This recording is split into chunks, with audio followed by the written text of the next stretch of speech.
It is a great pleasure to be here with you today, a great honor, and it makes me very happy to see the passion in our group for the field of early and preschool education. And to have all of you here, in spite of the snow, is a very wonderful tribute to the importance of the work that we all are dedicated to in Bosnia. I'm going to be speaking on the scientific evidence of benefits from investing in early childhood and preschool education. The presentation will include recent evidence regarding child development. Some findings will confirm what you always thought, and some will be surprising. We'll talk about their benefits and impacts on early childhood services and the implications for Bosnia. What do we really mean by integrated early childhood development? We're talking about holistic and balanced development in all areas of a child: perceptual, physical, including large and small muscle development, social and emotional development, especially self-regulation for going to school, language development, early language acquisition, cognitive development, thinking and relational skills, for example, health, nutrition, hygiene, and safety. So we're talking in all the areas that are important for a child's development. The age range is often asked. What is our early childhood development age range?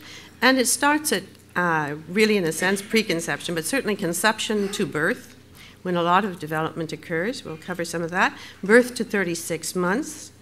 37 months to 6 years, and then 6 years to 8, or in the case of Bosnia, to 10 years. You have chosen to have our early childhood period end at the age of 10 and begin the youth development at the age of 10. So everything fits together very beautifully in Bosnia. Which is the most important period of all of these periods of child development?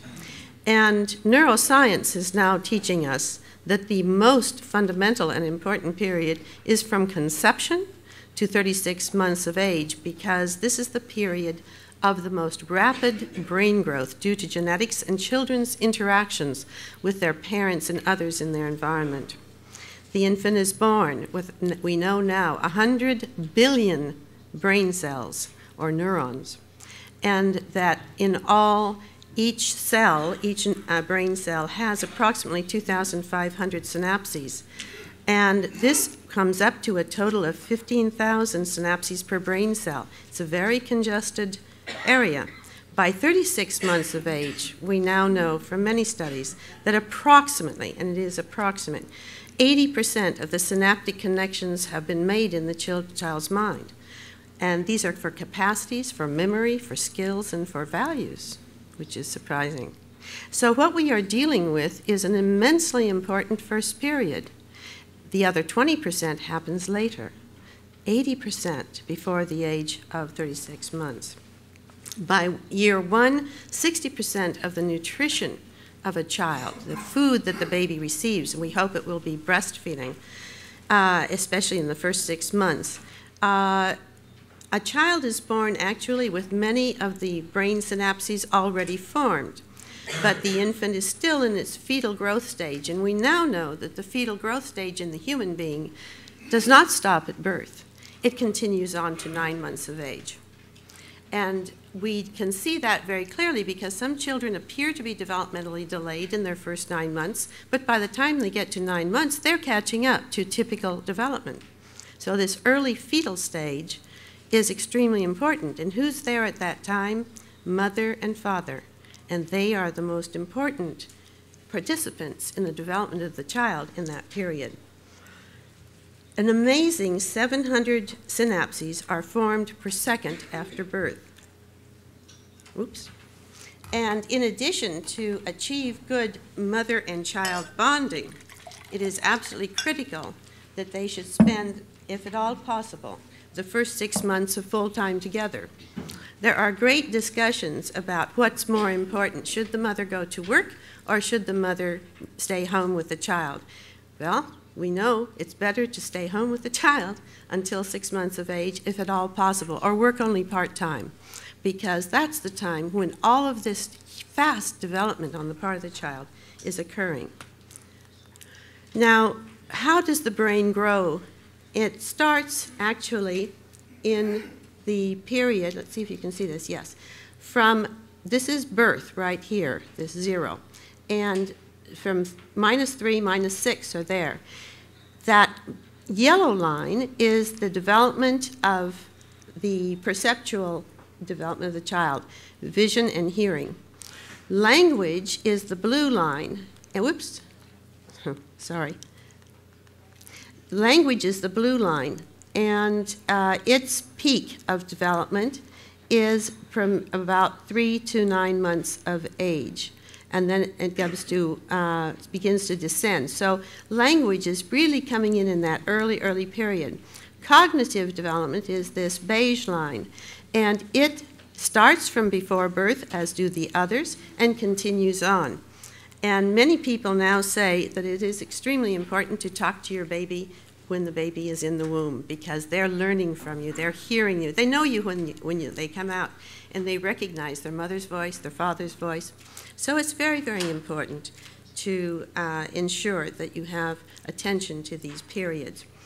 The implications of these findings are many. In addition to preschool education, we also need to focus on preconception and prenatal education and care, neonatal care, that first early period, and ensure good stimulation from the mother and father to the child, and screening to identify children with special needs. So the screening for those special needs must begin from birth forward. In some cases, even before birth, we know there's going to be a special need on the part of a child. Parent education is a fundamental part of preschool education, and it starts in this early period. So preschool parent education doesn't start when they go to primary school. It has to start right, in fact, before birth in prenatal education, and it should continue on through the 0 to 36 period, and certainly when the children are in preschool, they should have very strong parent education services for the parents. Then early stimulation from birth to 3 years of age is absolutely essential for our programs here in Bosnia. The important role of parents has become increasingly evident. Our sense, naturally as human beings, is that the parents are important, but rarely have they been said to be important in professional circles in past years. Now it is emphasized around the world. A lack of stimulation can lead to reduced brain development, and so we need to work with the parents in this area. Children need positive, frequent, loving, and nurturing interactions with their parents, other adults in their environment, such as their grandparents, aunts and uncles, and other children.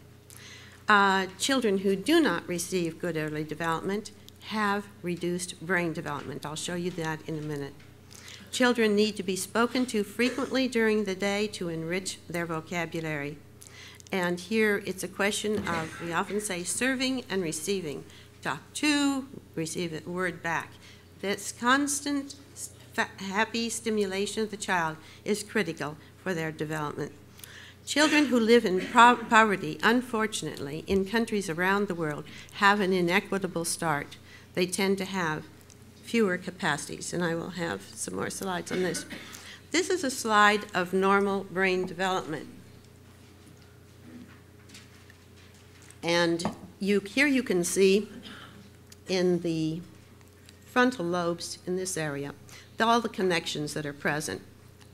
Compare it with this one, where in those circles you can see that there is a tremendous lack of connectivity. And this is a child who has received very little stimulation during the early part of life. So it becomes critical to think in terms of the development of the brain during the early period.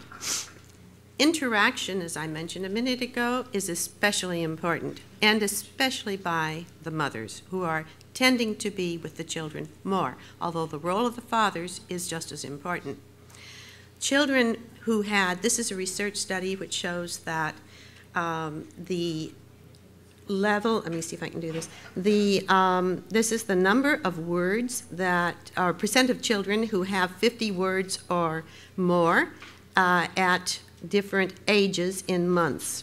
And you will see that the children who have highly responsive mothers, mothers who talk to their children a lot and respond to their children well, those children have a higher level of vocabulary attainment earlier and better. And these are children from low responsive mothers, mothers who do not speak to their children, do not support their children adequately. Their development is less, and it comes in at a later age.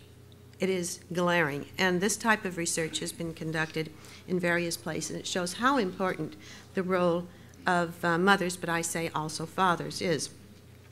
Disparities in early vocabulary growth are definitely also seen in other ways according to socioeconomic status. Here you see lower income families, middle income families, and upper income families. And there's really more differentiation than this particular research study shows. And work's been done since then. That's before 16 months. At the bottom you see 16 months, 10 months, 14 months, and 36 months. Right. No, it is 16 months. 16 months, 24 months, and 36 months. Sorry, my eyes throw me off. And so what happens? Well, this is what happens. Look at how the higher income, children from higher income homes are rising at a much faster rate in terms of vocabulary growth. And then when they get up to 36 months, they're way ahead. And this type of research has been done in many different places, and it's shown very similar results. This is the Hart and Ridley study, but there are other ones. This is another one that shows, depending upon the quintile of development of the child in terms of socioeconomic status. This is low socioeconomic status. I'll just do this simply down at this end. This is upper socioeconomic status. This is in math and reading. And here you see at the start of kindergarten how the children from poverty are doing well below expected levels, but the children who are in the 4th and 5th quintiles are of higher socioeconomic status are doing much better. These are very stark, inequitable results. This is one of the reasons why it is absolutely critical that our children who live in poverty in Bosnia be given the opportunities through early childhood development, parent education, and preschool education. Values and attitudes and behaviors are also very important. It used to be believed that Piaget, according to what Piaget said, that values began to be formed at 10 years of age. However, we now know that he was incorrect, that infants are observing and learning adult values from the earliest ages, and parents are their models. According to a study conducted by Paul Bloom at Yale, infants from 6 to 10 months of age are able to make moral decisions, and I'm going to show you a little bit of how he did this work.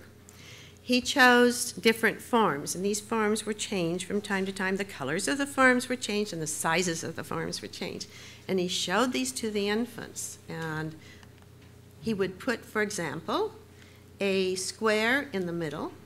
He would have this circle rub helpfully and in a nurturing way on the square. And then he'd have a triangle come down and go bang, bang, bang, bang on that square. Then he would show the children two forms, the circle and the triangle.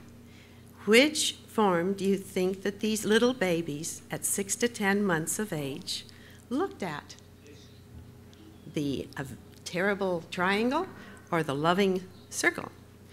100% of the children, almost all the time, chose the circle.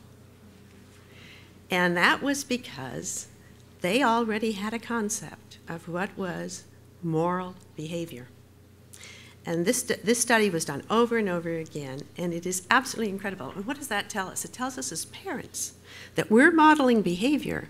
We're explaining our values to our children from the very earliest moment, and they are picking it up. And that's why the work of Elvira Sanchez Igual, who will be presenting on Education for Peace, is critical.